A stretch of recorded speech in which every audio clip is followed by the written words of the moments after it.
Hello, fellow students. I hope you're doing well. This is Mr. Lerma. On this project today, I'm going to show you a little bit different than what we've been working on. This project will be more of a fluid project. So the first thing we're going to do, and again, we're just going to place some lines. Doesn't matter where. You want to spread them out as best as you can. Try to keep them spaced out.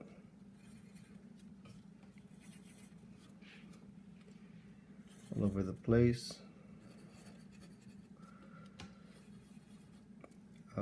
This project works better if you have like a regular marker, like the Crayola markers, but I think we'll make it happen with this.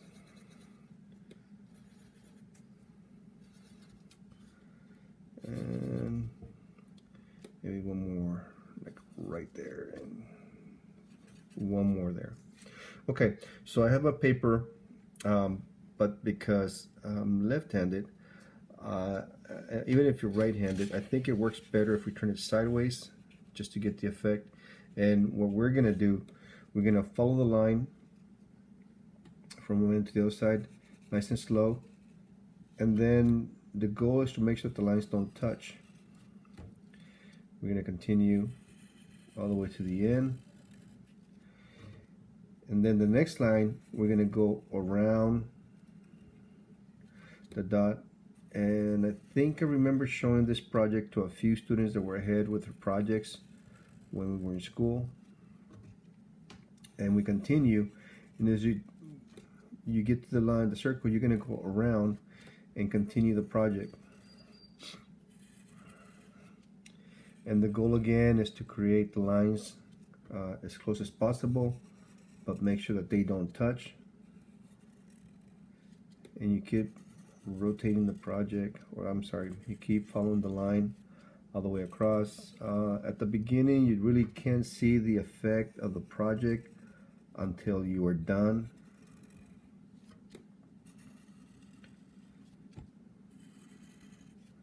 But again, remember, these projects are helping us with line control, line balance, line design. All of those combined, we're working with motor skill development. This is going to take some time to finish. I'm noticing that some students are just rushing through the projects, not taking their time. So I need you to take your time with your projects. I don't know why some of you are rushing.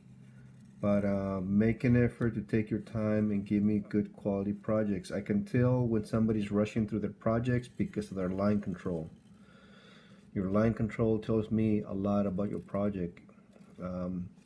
If your lines are not straight or even or parallel, and they're all over the place, that tells me that you were just rushing to get the project done, not taking your time on it. And again, we're trying to make the lines as clean and as straight as possible without touching the line. And we're just going around making that loop. You keep making that loop.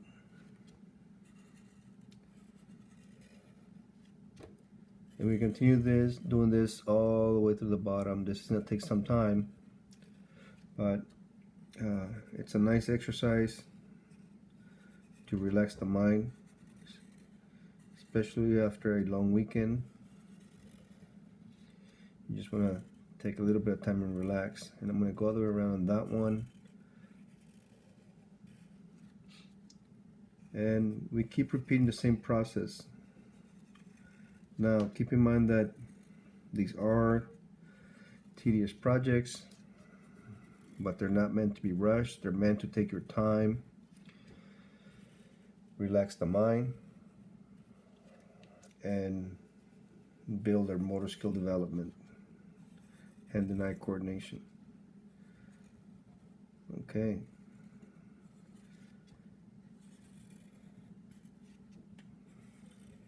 At the beginning, when you're, for some reason, these types of projects, you get the full effect when you're actually, you step back and you look at the project.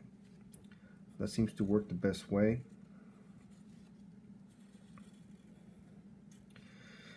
kind of got a little bit away from that. And again, line control, line balance, line design, builder's motor skill development. So keep that in mind when you're working with a project.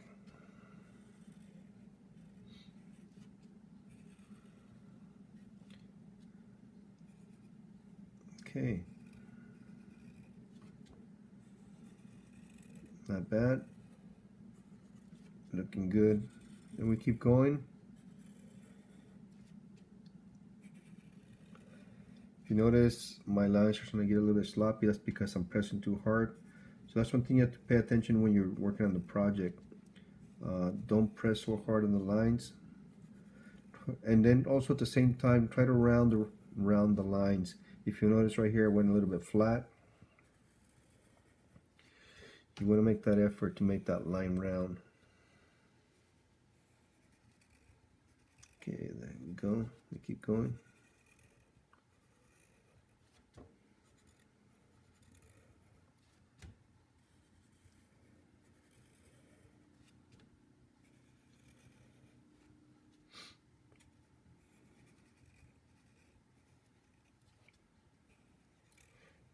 Pretty good. We're looking good.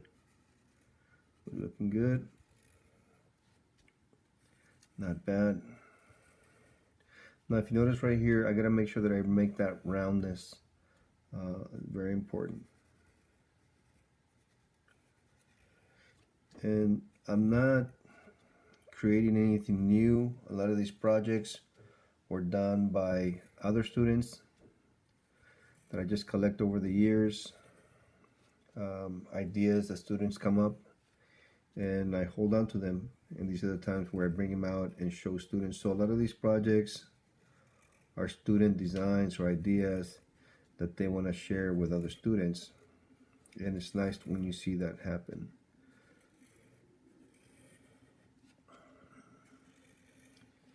All right, so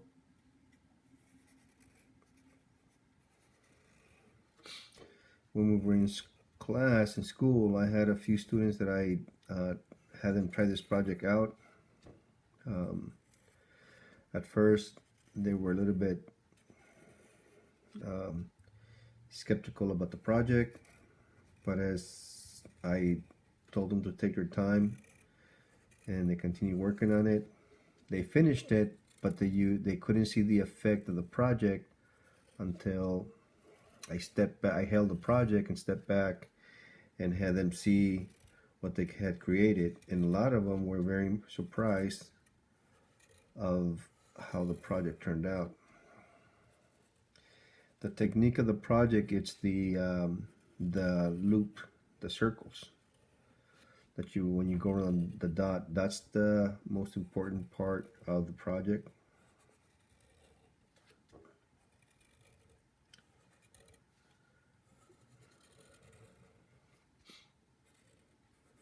Not bad.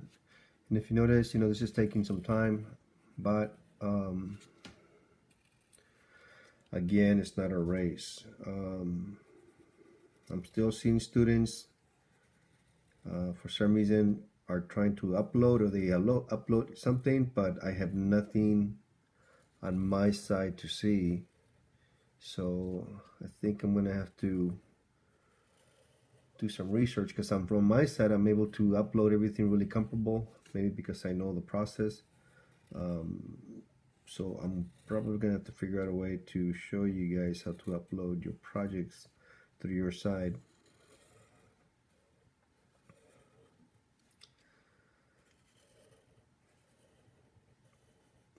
And I turned the project sideways because it's just easier for me to follow the lines. I'm gonna go the other way now, just to cause my hands kind of getting tired.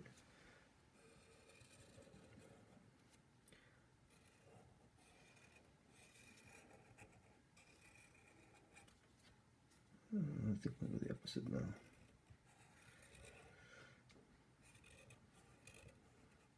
now. Now, why do I do these kind of projects? Should have been around. want to do these kind of projects because we need to allow first graders all the way up to fifth graders loan their projects. Here's another technique. So you can actually make the loop and then follow the line.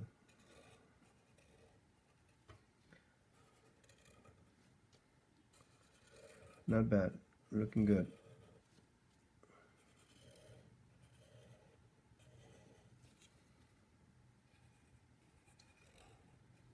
All right, looking good.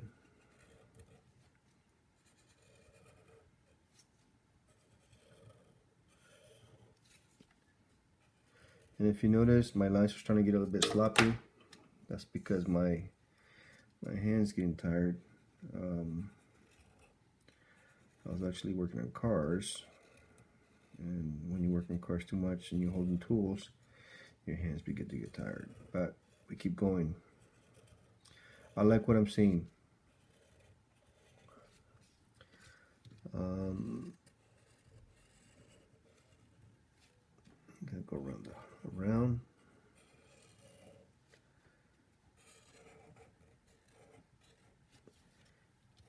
Easy project. It's just a little bit of time. I like seeing the projects the first graders do because I get an idea of where they're gonna be when they're fifth graders. I've been with the school for, this is gonna be my 4th year, and I remember when I had second graders who are now fifth graders, and it's interesting to see how they evolved with their projects over the years.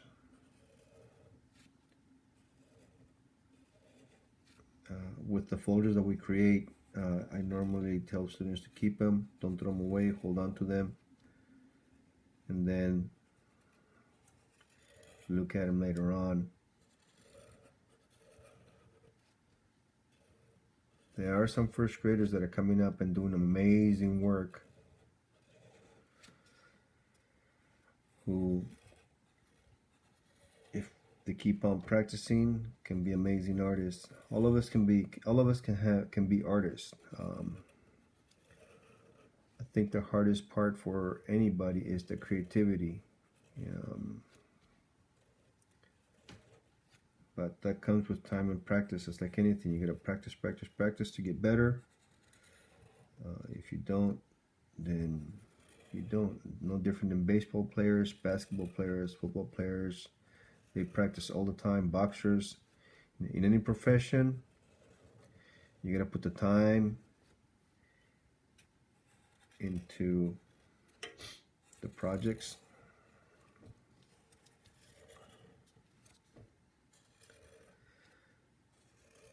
Or anything in life, you gotta put the effort.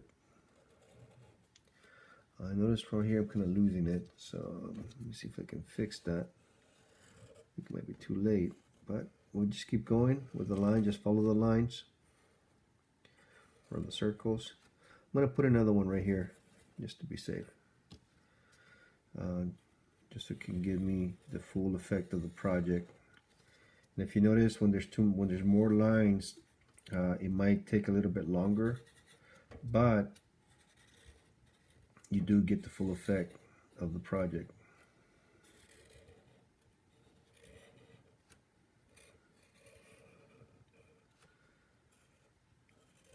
And what are we building? Motor skill development. This also builds confidence, because I have tried projects with students where I ask them to draw or show them how to draw like a face or an animal or something different, and for some reason they tend to begin to get tense or don't want to do it. But I have noticed the line projects that are abstract seem to work really well with students of all grade levels. It allows the mind to relax and just focus on the shapes, not so much the image of the project. And this is why I like doing these types of projects with students.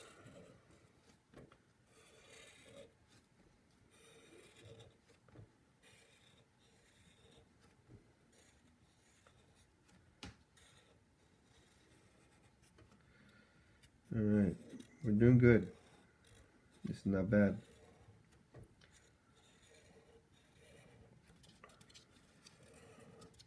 Thank you to those students who have been consistently submitting projects. I think I'm seeing more students uploading their projects on Google Classroom than sending the projects to me directly. I get so many emails that it's hard for me to track who submitted what, but when students upload them into Google Classroom, it makes it so much easier to see what was done. Looking good. I like it. I know right now you can't see the effect, or you probably can, but it's on the side. But I do this because I'm left-handed.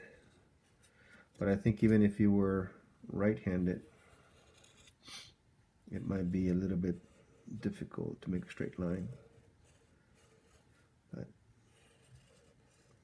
we look pretty good. I like what I'm seeing.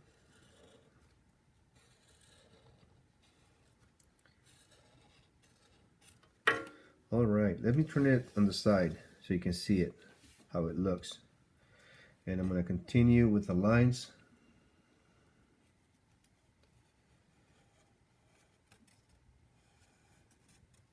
I want to get most of it the other way so you can actually see it.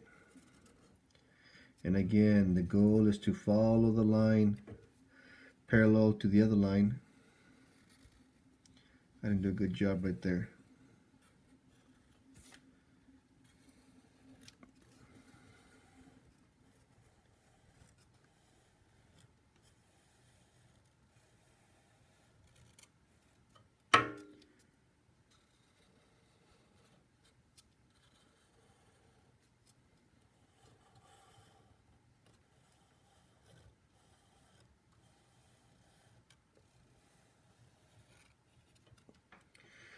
I like it.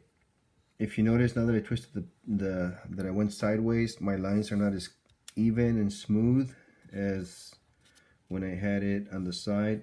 You're gonna have to find the way that the best works for you. That's just the way it is with projects.